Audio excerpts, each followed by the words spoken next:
স্বৈরাচারী শেখ হাসিনার পতন ও বৈষম্য বিরোধী ছাত্র আন্দোলনের বিজয়ে কেন্দ্র ঘোষিত মিছিল করেছে জাহাঙ্গীরনগর বিশ্ববিদ্যালয় থেকে জিরাবো ২০ মাইল কাঠগড়া।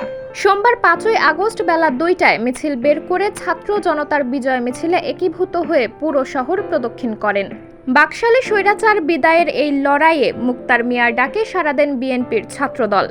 ইতোপূর্বেও শেখ মুজিবুর রহমান সকল দল নিষিদ্ধ করে দেশে একদলীয় বাকশাল কায়েম করেছিল। এরা বিরোধী দল ও মতকে নির্মূল করতে নৃশংস নির্যাতন চালিয়ে দেশে কৃতিত্ববাদ অপশাসন শুরু করে। সব ক্ষেত্রে নিজেদের আধিপত্য বজায় রাখতে সন্ত্রাসী কায়দার জুলুম চালিয়েছে। প্রশাসন সহ রাষ্ট্রের সকল স্তরে দলীয়করণ করে বৈষম্যমূলক নীতি কার্যকর করার মাধ্যমে সেবা দাস ও দলকানা গোষ্ঠীকে নিয়ে একক রাজত্ব স্থায়ী করে অকল্পনীয় ও অবর্ণনীয় দুর্নীতি করেছে।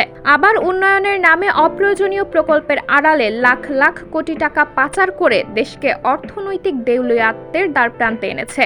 এই আহ্বানের প্রেক্ষিতে এবার এই সম্মিলিত অভ্যুত্থানের সৃষ্টি হয়েছে। সাবরিনা জলিল, সবার কথা।